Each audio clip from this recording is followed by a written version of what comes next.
Se trabaja mucho sobre las contradicciones de todos, ¿eh? Hay una oficina de la infamia, vendría a ser de Mañeto, en la calle Perú 837. Si ustedes pasan por allí van a encontrar una especie de búnker cerrado, color rojo las puertas. Ahí se trabaja incesantemente en la preparación de ediciones sobre determinados periodistas, incluido quien les habla, no dando la cara, sino trabajando allí en forma silenciosa como una usina y sacándolo después a relucir. Por supuesto que quienes en algún momento hemos tenido una visión crítica del gobierno antes de la estatización de las AFJP, por cierto, antes de la ley de medios, antes del fútbol para todos, antes del matrimonio igualitario, teníamos una visión corrosiva del gobierno y así lo expresábamos en aquel momento. Muchas cosas cambiaron y aunque todavía tenemos críticas sobre minería, por ejemplo, para el gobierno, retirar la discusión sobre despenalización del aborto en un año en el que hay elecciones y quizás no sea conveniente considerarlo, ha habido un cambio sustancial en lo que se piensa. Pero se trabajan esas contradicciones. A mí me da la sensación de que es más interesante hacerlo sobre la continuidad de un pensamiento. Cuando Vargas Llosa dice esto que vamos a escuchar, es coherente. Digamos, yo no critico a Argentina. Argentina es una abstracción donde cabe todo, ¿no es verdad?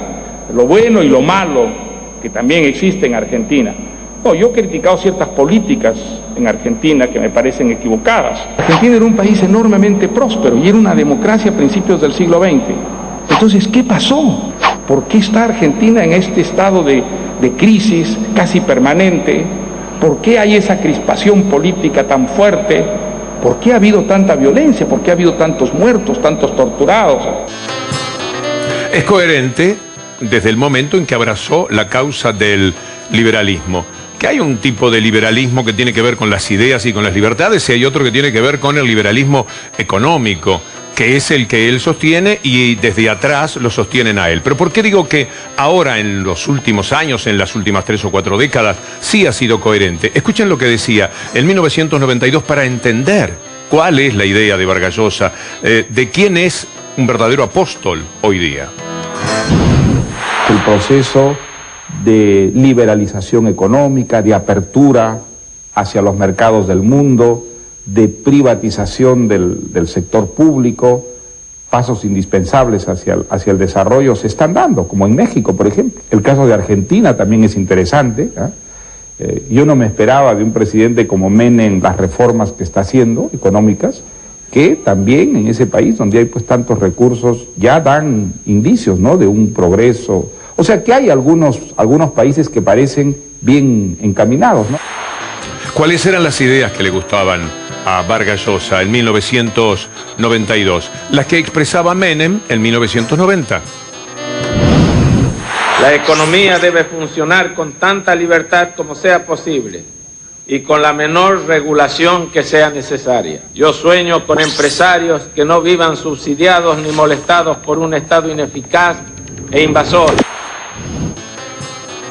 Es todo un discurso. Y allí sí hay coherencia, es de esa coherencia que puede surgir la crítica o la aceptación para Vargas Llosa. En estos mismos días, Vargas Llosa participó de una especie de concilio ecuménico de la derecha en Buenos Aires, diciendo lo que ustedes van a escuchar ahora, que muestran una idea del mundo. Finalmente no hay que enojarse tanto, hay formas de ver la sociedad, el mundo, su organización, su economía. Estamos discutiendo sobre cómo darle más felicidad o llevar más desgracia a los pueblos. Este es el criterio de quienes están en línea con el pensamiento de Vargas Llosa. En Europa lo que estamos viviendo es el desarrollo del hiperestado.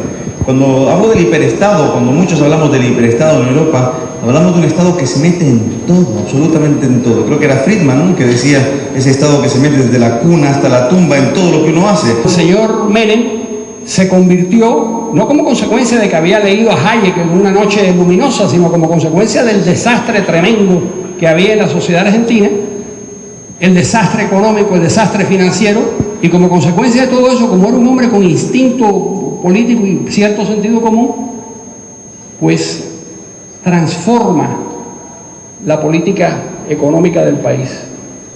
Karl Marx was one of the prominent opponents of liberalism. He now is dead and buried nicely. ¿Y cómo se genera riqueza si esta sociedad está tratando de impedir nuevas inversiones mediante la invasión, la intromisión en las empresas y mediante la inseguridad jurídica? Your life belongs to you.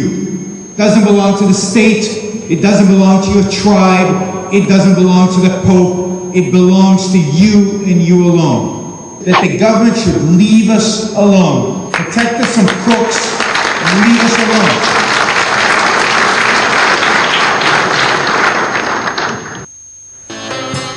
Más claro, imposible. Vamos a ver qué nos dicen nuestros invitados de hoy en el Twitter y enseguida vamos a estar con Carlos Melconian y con Roberto Feletti, viceministro de Economía. Julieta, por favor. Bueno, en @BDL Víctor Hugo, nuestros invitados, como por ejemplo Adriana Puigros, tuitearon: muchos intelectuales liberal conservadores quieren tener el monopolio del campo intelectual. Y por otra parte, Daniel Arroyo tuiteó: Vargas Llosa expone una visión coherente y abierta, pero con ideas que han llevado a crisis profundas para América Latina. Hasta aquí los tweets en @BDL Víctor Hugo. Bien, vamos a presentar un par de discusiones para entrar en clima con nuestros invitados. Bienvenido Carlos, bienvenido Roberto. Gracias, Víctor. ¿Enojado por lo de Racing? Sí, la verdad que caliente, sí, porque en la misma jugada del penal nos amonestan al colombiano, nos juega con River y después las repeticiones dan un penal muy claro. Pero ¿cómo terminó el partido? Porque no lo vi. Perdimos 2-1. Perdieron 2-1. Justo ahora de cara al partido y con ganando, River. Habían jugado todo para Racing, así que acá el señor es de River. Así. ¿Usted de qué palo es, Roberto? De River. Y de River. No estamos...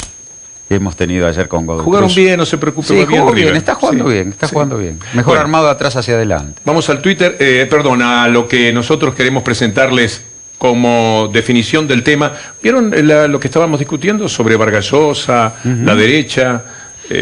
Son maneras de mirar el mundo, ¿no? Sí. Como se dice, nadie resiste el archivo. Pero bueno, hay que encontrar el equilibrio adecuado entre las cosas buenas. Creo que en ese sentido América Latina en general ha hecho un progreso muy importante porque se ha encontrado con ese equilibrio de gobiernos que yo diría pueden definirse de izquierda o de centro izquierda y que, como habitualmente nos tienen acostumbrados Lula, Dilma, Mujica o Astori, han encontrado la variante capitalista de la acumulación previa para la distribución posterior y, como dice Astori, lo que importa son los instrumentos, además del rumbo. Así que yo espero que ese equilibrio algún día llegue a la Argentina. Parece que la discusión de fondo es, y de larga data, es quién asigna recursos en la economía. Si lo hace el Estado con un rol de distribución social, o lo hace el Estado y entre comillas el mercado o las corporaciones, buscando exclusivamente la rentabilidad. Cuando se busca exclusivamente la rentabilidad empresaria y la acumulación de capital, en general se generan sociedades desiguales, desequilibradas y conflictivas.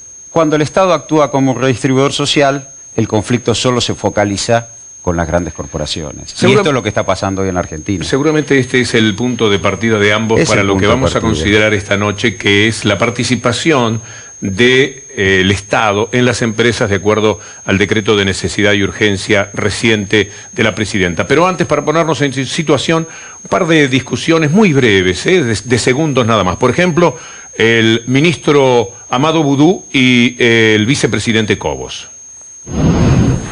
Lo que estamos discutiendo es por el derecho de un accionista que tiene el 25,6% de las acciones a participar en el directorio, lo cual no implica ejercer control, no implica estatismo. Este es el foco de la discusión. Creo que no ayuda y creo que es innecesario. Bueno, si el Estado quiere controlar más, tiene todos los órganos de control para hacerlo, pero sobre todo cuando uno ve que ¿por qué no se hizo antes? Entonces comienza a generarse incertidumbre. ¿Qué vendrá después? La que viene es una discusión extraña. De un lado, Macri, en tanto hombre de la política, y del otro lado, Costantini, que viene a ser un empresario. Pero fíjense qué curioso lo que cada uno de ellos dice. Porque si hay una ley que dice que no vas a ejercer más votos que el 5%, ¿Cómo vas a violar la ley con un decreto de necesidad de urgencia cuando no hay ninguna urgencia? El Estado puede ser muy buen socio también. Puede ayudar muchísimo, tiene un montón de recursos. Hay miles de cosas que se pueden hacer juntos. ¿Por qué confrontar? Menos de acuerdo están el presidente de AEA, Jaime Campos, y Aníbal Fernández. Al señor Campos, en el cierre de la edición que hemos armado, le da un poquito más de trabajo explicar por qué se opone. En tanto, muchísimas empresas ya han dicho que están bastante en línea con lo que señala el gobierno sobre la participación del Estado en las empresas de acuerdo a las acciones que tiene en cada una de ellas. La AEA es una asociación compuesta por un conjunto de unos 55 empresarios realmente importantes de la Argentina, que estamos hablando de, por ejemplo, en orden así de nuestros vicepresidentes, tenés Arcor, tenés Techint, tenés el Grupo Clarín. ¿Sabe quién tiene 890 millones para distribuir y el titular, su CEO, el impresentable, el miserable de Mañeto, se hace el chanchurrengo en lo distribuye? Clarín, 890 millones. ¿Sabe cuánto nos toca a nosotros de eso? Al Estado, 89 millones. Estamos en plena discusión porque es el viejo truco de escamotearle a los que nos pertenecen a todos los argentinos para beneficio propio. El directorio de una empresa es el lugar donde se toman las decisiones fundamentales. En este tipo de empresas grandes es muy compleja la operatoria. Es decir, el directorio tiene que ser gente muy bien, que conoce muy bien de la industria, porque la eficacia de una empresa depende mucho de lo bien que trabajan esos directorios. Evidentemente, una empresa que había trabajado sobre la base de que en ese directorio iba a haber básicamente accionistas privados, con esto de golpe ve que van a aparecer una serie de representantes, en este caso, que no son privados, ¿no? Entonces, esto genera, evidentemente, una gran preocupación. Nuestros invitados son Carlos Melconian y Roberto Feletti, viceministro de Economía. Con esto que nosotros hemos armado queríamos tan solo hacer una presentación y ahora conocer las ideas de ustedes.